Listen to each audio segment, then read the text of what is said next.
ನಮಸ್ತೆ ಟಿವಿ 20 ಕನ್ನಡ ವಾಹಿನಿಗೆ ಸ್ವಾಗತ.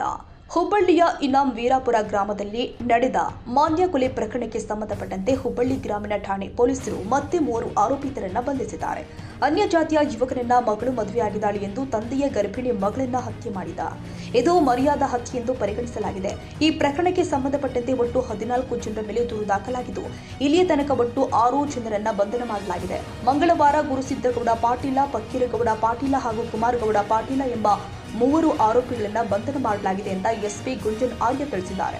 ಬಂಧಿತ ಆರೋಪಿಗಳೆಲ್ಲ ಹತ್ಯೆಯಾದ ಮಾನ್ಯಾಳ ತಂದೆಯ ಸಂಬಂಧಿಕರಾಗಿದ್ದಾರೆ. ಈ ಪ್ರಕರಣವನ್ನ ಇನ್ನೂ ತನಿಖೆ ನಡೆಸಲಾಗ್ತಾ ಇದೆ. ಇನ್ನು ಕೆಲಸ ಆರೋಪಿಗಳನ್ನ ಬಂಧಿಸುತ್ತೀವಿ. 14 ಜನರ ಮೇಲೆ ಮಾನ್ಯಾಳ ಪತಿ ವಿವೇಕಾನಂದ ದೂರು ಕೊಟ್ಟಿದ್ದಾರೆ. ಇದರಲ್ಲಿ 5 ಜನ ಮಹಿಳೆಯರ ಮೇಲೂ ಕೂಡ ದೂರು ದಾಖಲಾಗಿದೆ. ಪ್ರಕರಣ ಇನ್ನೂ ತನಿಖಾ ಹಂತದಲ್ಲಿ ಇದೆ. ಪೊಲೀಸ್ ಆಯುಕ್ತ ಎನ್ ಶಶಿಕುಮಾರ್ ಕೂಡ ಆ ಪ್ರಕರಣದಲ್ಲಿ ಸಾಕಷ್ಟು ಸಹಕಾರ ಕೊಟ್ಟಿದ್ರು. ಟೀಮ್ ವರ್ಕ್ ನಡೆಸಿದ್ರಿಂದ ಆರೋಪಿಗಳನ್ನ ಶೀಘ್ರವಾಗಿ ಬಂಧಿಸಲಾಗಿದೆ. ಆರೋಪಿತರು ವಿವೇಕಾನಂದ ಅವರ ಇಡೀ ಕುಟುಂಬ ಮುಗಿಸುವ ಹುನ್ನಾರ ಮಾಡಿದ್ರು ಎಂಬ ವಿಷಯ ಸದ್ಯಕ್ಕೆ ಗೊತ್ತಾಗಿಲ್ಲ. ಪೂರ್ಣ ತನಿಖೆ ನಂತರವೇ ಎಲ್ಲ ವಿಷಯ ಗೊತ್ತಾಗಲಿದೆ ಎಂದು ಎಸ್ಪಿ ತಿಳಿಸಿದ್ದಾರೆ.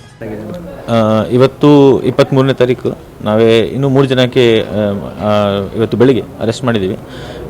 ಅವ್ರ ಹೆಸರು ಗುರ್ಷಿದ್ಗೌಡ, ಫಕೀರ್ ಗೌಡ ಪಾಟೀಲ್ ಮತ್ತು ಕುಮಾರಗೌಡ ಪಾಟೀಲ್. ಈ 3 ಜನ ಅವರು ಸಂಬಂಧಿಕರು ಇದ್ದಾರೆ. ಸೊ ಅವರಿಗೇನು ನಾವೇ ಅರೆಸ್ಟ್ ಮಾಡಿಸಿದ್ದೀವಿ. ಇನ್ನೂ ನಮ್ಮ ತಂಡಗಳು ಫೀಲ್ಡಲ್ಲಿನೂ ಇದ್ದಾರೆ ಮತ್ತು ನಮ್ಮದು ಬಂದೋಬಸ್ತು ನಡೀತಾ ಇದೆ ಆ ಊರಲ್ಲಿ. ಆದಷ್ಟು ಬೇಗ ನಾವೇ ಮಿಕ್ಕಿದ್ದು ಎಷ್ಟು ಜನ ಆರೋಪಿ ಇದ್ದಾರೆ ಅವರಿಗೇನು ಅರೆಸ್ಟ್ ಮಾಡ್ತೀವಿ. ಇದರಲ್ಲಿ FIR ಅಲ್ಲಿ ಟೋಟಲ್ 14 ಜನ ಮೇಲೆ ಕಂಪ್ಲೇಂಟ್ ಕೊಟ್ಟಿದ್ದಾರೆ ಅವರು. ಅದರಲ್ಲಿ ಕೆಲವು ಜನ ಇದ್ದಾರೆ. ನಾವೇ ಆಲ್ಮೋಸ್ಟ್ ಈಗ 6 ಜನಗೆ ವಶಕ್ಕೆ ಪಡೆದಿದ್ದೀವಿ. ಮಿಕ್ಕಿದ್ದಕ್ಕೆ ನಾವೇ ಆದಷ್ಟು ಬೇಗ ಅರೆಸ್ಟ್ ಮಾಡ್ತೀವಿ. ಹೌದು, ಅಲ್ಲಿ ಸುಮಾರು 5 ಲೇಡೀಸ್ ಇದ್ದಾರೆ, 5 ಜನ ಹೆಣ್ಮಕ್ಳು ಇದ್ದಾರೆ, ಒಬ್ಬ ಮೈನರ್ ಇದ್ದಾರೆ, 8 ಜನ ಗಂಡು ಮಕ್ಕಳು ಇದ್ದಾರೆ.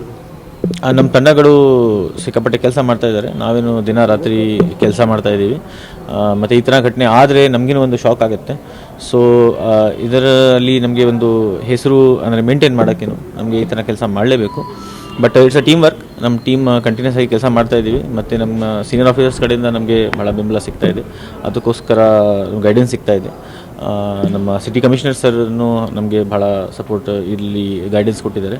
ಸೊ ಅದೇ ಕಾರಣ ಇದು ಕೆಲಸ ಸ್ವಲ್ಪ ಬೇಗ ಆಗಿದೆ. ಸದ್ಯಕ್ಕೆ ನಮಗೆ ಹೇಳೋಕ್ಕೆ ಆಗಲ್ಲ, ಯಾಕಂದರೆ ಅಂಡರ್ ಇನ್ವೆಸ್ಟಿಗೇಷನ್ ಕೇಸ್ ಇದೆ ಮತ್ತು ಕೆಲವು ಆರೋಪಿನೂ ಹೊರಗಡೆ ಇದ್ದಾರೆ. ಸೊ ನಾವೇ ಪೂರ್ತಿ ತನಿಖೆ ಮಾಡಾದ್ಮೇಲೆ ಒಂದು ಅವರು ಹೇಳಿದ್ದಾರೆ. ಬಟ್ ನಮ್ಮ ತನಿಖೆಯಲ್ಲಿ ನಾವೇ ಈ ಥರ ಹೇಳೋ ಪ್ರಕಾರ ಹೋಗಲ್ಲ. ನಾವೇ ಪೂರ್ತಿ ಎವಿಡೆನ್ಸ್ ಕಲೆಕ್ಟ್ ಮಾಡ್ತೀವಿ. ಅದರ ಹಿಂದೆ ಬ್ಯಾಕ್ಗ್ರೌಂಡಲ್ಲಿ ಏನಿದೆ, ಹಿನ್ನೆಲೆ ಏನಿದೆ, ಮುಂದೆ ಏನಿದೆ ಅದೆಲ್ಲ ಮಾಡಿಸ್ಕೊಂಡೇ ಡಿಸೈಡ್ ಮಾಡ್ತೀವಿ.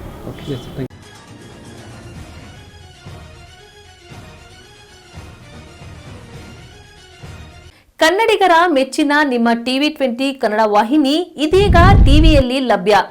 ಕರ್ನಾಟಕ ಮತ್ತು ದೇಶ ವಿದೇಶದ 360 ಡಿಗ್ರಿ ಸುದ್ದಿ ವಿವರವನ್ನ ಪಡೆಯುವುದಕ್ಕೆ ಟಿವಿ 20 ವಾಹಿನಿಯನ್ನು ಲೈಕ್ ಮಾಡಿ, ವಿಡಿಯೋಗಳನ್ನು ಶೇರ್ ಮಾಡಿ, ಕಮೆಂಟ್ ಮಾಡಿ, ಸಬ್ಸ್ಕ್ರೈಬ್ ಮಾಡಿ. HCN ಕೇಬಲ್ 842 ನಂಬರ್ನಲ್ಲಿ ಹುಕ್ಕೇರಿ ತಾಲೂಕು ಹಾಗೂ ಸಂಕೇಶ್ವರದ ಸುತ್ತಮುತ್ತಲಿನ ಹಳ್ಳಿಗಳಲ್ಲಿ ಲಭ್ಯ. PCN ಕೇಬಲ್ 129 ನಂಬರ್ನಲ್ಲಿ ಹಾರುಗೆರೆ ಸುತ್ತಮುತ್ತಲಿನ ಹಳ್ಳಿಗಳಲ್ಲಿ ಲಭ್ಯ. ರಾಯಬಾಗ್ ಡಿಜಿಟಲ್ ಚಾನೆಲ್ ಕೇಬಲ್ 80ನೇ ನಂಬರ್ನಲ್ಲಿ ರಾಯಬಾಗ ತಾಲೂಕಿನ ಸುತ್ತಮುತ್ತಲಿನ ಹಳ್ಳಿಗಳಲ್ಲಿ ಲಭ್ಯ. UDCN ಕೇಬಲ್ ನೆಟ್ವರ್ಕ್ ಉಗಾರ ಸುತ್ತಮುತ್ತಲಿನ ಹಳ್ಳಿಗಳಲ್ಲಿ ನಿಮ್ಮ ಟಿವಿ 20 ಕನ್ನಡ ವಾಹಿನಿಯೂ ಲಭ್ಯ.